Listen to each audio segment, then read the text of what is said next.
आज हम बात कर रहे हैं Indian railway finance corporation limited की यानी आईआरएफसी की। स्टॉक अभी भी नीचे है यानी 25 से नीचे ट्रेड कर रहा है, गिरावट बनी हुई है। लेकिन इतने शानदार फंडामेंटल, इतने शानदार रिजल्ट और इतनी शानदार परफॉर्मेंस के बावजूद भी प्राइस क्यों नहीं बढ़ रही है, तो जानेंगे इस वीडियो के माध्यम से। और फ्रेंड्स, यहाँ पे बहुत सारी चौंकाने वाली बातें निकल के आने वाली है। यहाँ पे बहुत सारे बड़े बड़े फंड हाउस और इंश्योरेंस कंपनियों के यहाँ पे बहुत ज़बरदस्त निवेश बन रहा है। यानी एक तरह से लोगों को मिसगाइड किया जा रहा है, रिटेल इन्वेस्टर को तो डराया जा रहा है और बड़े फंड हाउस यहाँ पे चुपके से अपनी होल्डिंग बढ़ा रहे हैं। ये पूरा खेल क्या हो रहा है, इसको जानेंगे इस वीडियो के माध्यम से। साथ में कंपनी ने अपना डिविडेंड दे दिया है यानी रिकॉर्ड डेट आ चुकी है, लेकिन वो आपके अकाउंट में कब तक आ जाएगा उसके बारे में भी जानेंगे, क्योंकि बहुत सारे लोगों के क्वेश्चन आ रहे हैं कि सर हमको डिविडेंड कब तक मिलेगा। तो इस वीडियो के माध्यम से वो भी हम डिस्कस करेंगे और जानने की कोशिश करेंगे कि इतनी मजबूत कंपनी जिसकी बैलेंस शीट इतनी शानदार है, इतना शानदार इसका रिजल्ट है, उसके बावजूद भी यहाँ पे हमें तेजी कब देखने को मिलेगी। क्या वाकई में स्टॉक आने वाले समय का मल्टीबैगर स्टॉक है, जैसा कि हमने हर बार डिस्कस किया है। लेकिन अभी भी वो दिन नहीं आ रहा है जब ये अपनी पुरानी हाई को तोड़ दे, जो इसने एक बार बना दी थी। अब उसको वहां पे तक पहुंचने में बहुत ज़्यादा तकलीफ हो रही है। तो क्या है, सारी बातें जानेंगे इस वीडियो के माध्यम से। लेकिन फ्रेंड, उससे पहले अगर आप पहली बार हमारे चैनल पे आए तो चैनल को सब्सक्राइब कर दीजिए, एक बेल आइकॉन दबा दीजिए ताकि जब भी नया वीडियो बने पहला नोटिफिकेशन आपको मिले। वीडियो पसंद आए तो लाइक शेयर जरूर कीजिए। चलो फ्रेंड्स, वीडियो स्टार्ट करते हैं। मैं हूं आपका दोस्त SB दवे और हमारे अपने चैनल ऑनलाइन कमाई में आपका बहुत बहुत स्वागत है। सबसे पहले हम कल के कारोबार को डिस्कस करेंगे। स्टॉक ओपन हुआ 24.55 पर, हाई बनाई 24.65 की, लो है 24.20 का और एंड में 24.50 पर करीब 0.20% डाउन पर क्लोजिंग दी है। तो थोड़ा सा निगेटिव माहौल बना हुआ था। अगर हम बात BSE की करें तो 17,89,000 का वॉल्यूम हुआ, सामने 9,37,000 की डिलीवरी उठाई गई। डिलीवरी का परसेंटेज 52.40% है। ये सबसे बड़ी बात नोट करने वाली है। बहुत अच्छा डिलीवरी बेस काम हो रहा है। बड़े फंड हाउस की यहाँ पे अच्छी खासी खरीदारी हो रही है और आज वो आपके सामने मैं डाटा सारा शेयर करूंगा, जिससे आपको भी विश्वास हो जाएगा कि यहाँ पे कितनी बड़ी खरीदारी हो रही है बड़े फंड हाउस की, FIA की और साथ में इंश्योरेंस कंपनियों की। NSE की अगर बात करें तो 93,67,000 का वॉल्यूम हुआ, सामने 48,52,000 की डिलीवरी उठाई गई और डिलीवरी का परसेंटेज 51.80%। तो दोनों एक्सचेंज में 50% से ज़्यादा डिलीवरी बेस काम हुआ। इसका मतलब ये है कि यहाँ पे बहुत ज़्यादा खरीदारी हो रही है, शेयरों को अपने डिलीवरी बेस के तरीके पर खरीदा जा रहा है।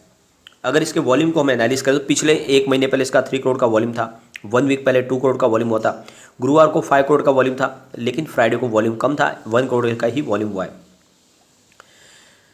20.80 इसका 52 वीक का लो है, जो उस समय IPO के बाद में स्टॉक में लगातार गिरावट जारी रही थी, उस समय आया था। 26.70 की इसमें हाई भी बनी हुई है, लेकिन अब वापस वो हाई नहीं मिल पा रही है और यही वजह है कि 26 को क्रॉस करने की नहीं वजह से स्टॉक में तेज़ी नहीं बन पा रही है। कोशिश कर रहा है स्टॉक बार बार 26 को क्रॉस करने की। 22 अक्टूबर को ये 25.80 तक चला गया था, लेकिन फिर वहाँ से गिरावट हो गई, स्टॉक फिर नीचे आ गया। उसके बाद में फिर से वापस 9 नवंबर को स्टॉक फिर से 25.85 तक गया। तो आप देख लो, दोनों बार इसने बहुत कोशिश की, लेकिन इसने 26 को क्रॉस नहीं किया और जब तक ये 26 को क्रॉस नहीं करेगा यहाँ पे हमें तेज़ी देखने को नहीं मिलेगी। तो लगातार इसको बहुत ज़्यादा सामना करना पड़ा है रेजिस्टेंस का, वो 26 को क्रॉस ही नहीं कर पा रहा है और जब तक ये स्टॉक 26 को क्रॉस नहीं करेगा तो मुझे नहीं लगता कि इसमें बड़ी तेज़ी बन सकती है। और इसके पीछे वजह है, लोगों को लग रहा है कि इस स्टॉक में हमारा भविष्य उज्ज्वल नहीं है, इसमें हमको कुछ नहीं मिल पाएगा और यहीं पर लोग धोखा खा जाते हैं। एक बार हम इसके फंडामेंटल चेक करेंगे, कितने शानदार फंडामेंटल है।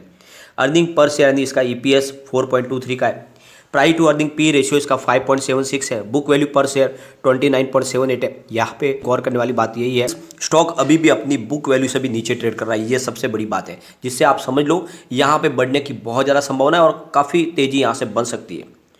प्राइस बुक MRQ इसका 0.82 का है, प्राइस अर्निंग TTM इसका 5.75 का है, ROC इसका 5.02 है, PAT मार्जिन 28 की है, डिविडेंड इसने 4.30% दिया है, फेस वैल्यू 10 रुपीज़ की है। तो बहुत ही शानदार इसके फंडामेंटल है। अब हम चलेंगे उस शेयर होल्डिंग पैटर्न की तरफ। जैसे कि आपको पता ही होगा, ये इंडियन गवर्नमेंट की कंपनी है जहाँ पे 86.36% की होल्डिंग सरकार की है और बाकी जो होल्डिंग में जहाँ पे सबसे अच्छी होल्डिंग जिसकी है, जो इंस्टीट्यूशन है उनकी होल्डिंग शानदार तरीके से बढ़ी है। तो 4.6% की होल्डिंग थी इंस्टीट्यूशन की यहाँ पे जून क्वार्टर में, लेकिन सितंबर क्वार्टर में वो बढ़कर 4.24% हो गई है। तो इंस्टीट्यूशन यहाँ पे अपनी होल्डिंग बढ़ा रहे। यहाँ पे अगर म्यूचुअल फंड की बात करें तो यहाँ पे उनकी होल्डिंग कुछ घटी है, यानी 2.62% की होल्डिंग थी जून क्वार्टर में, अब सितंबर क्वार्टर में वो घटकर 2.08% हो गई है। तो ये आपको ध्यान रखने वाली बात है कि म्यूचुअल फंड ने इस समय लगभग सारे शेयरों में से अपनी होल्डिंग को काफ़ी कम किया है।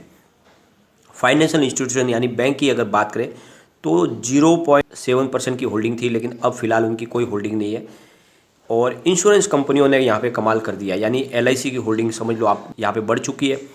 1.06% की होल्डिंग थी जून क्वार्टर में, सितंबर में उसको बढ़ा के 1.11% कर लिया। तो ये सबसे बड़ा आंकड़ा है जो आपको ध्यान रखना है।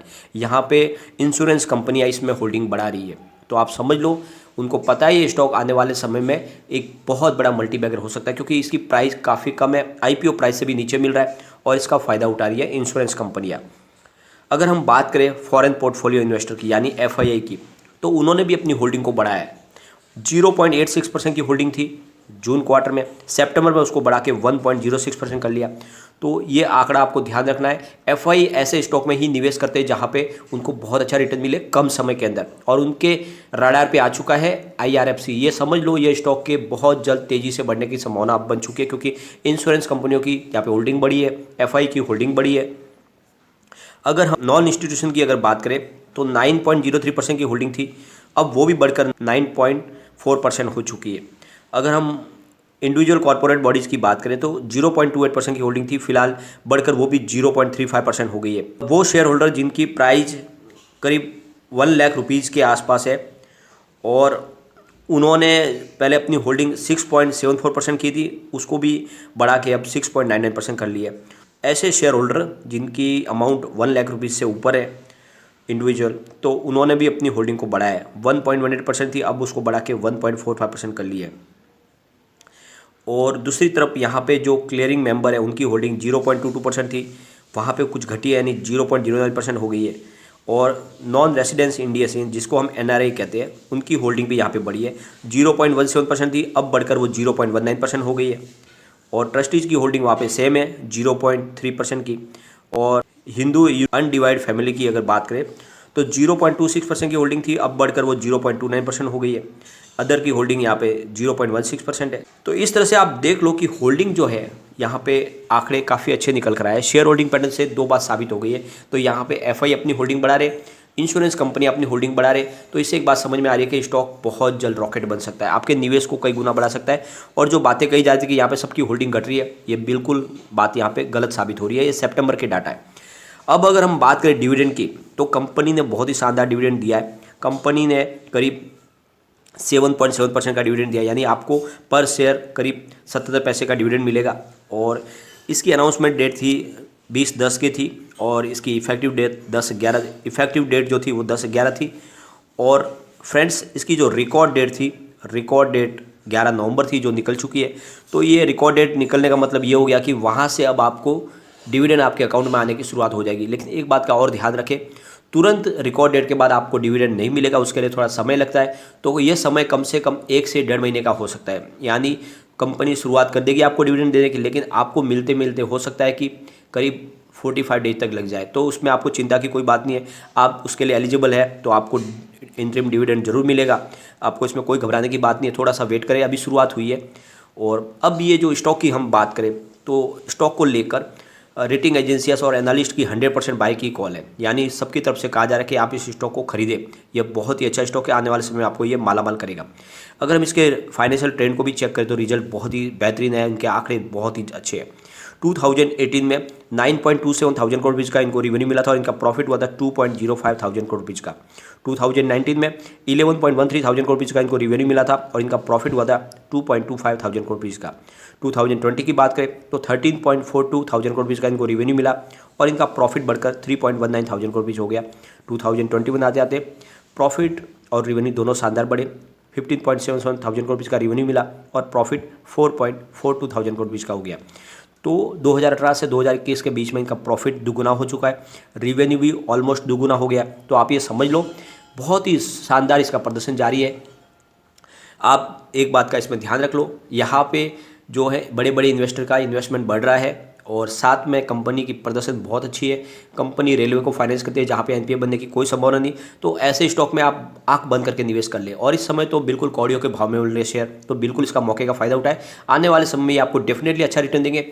5 साल के नजरिए पे इस स्टॉक में निवेश करके रख ले, ये डेफिनेटली 500 को क्रॉस कर जाएगा। इसका टारगेट 500 है जो बिल्कुल आएगा, समय लगेगा, लेकिन जैसे ये दौड़ने लगेगा तो रॉकेट की गति से दौड़ेगा। लेकिन फ्रेंड, कोई भी इन्वेस्टमेंट करने से पहले अपने फाइनेंशियल एडवाइजर से एक बार एडवाइस ले ले या अपना खुद का रिसर्च करे, क्योंकि मैंने वीडियो आपके एजुकेशनल पर्पज के लिए ही बनाया।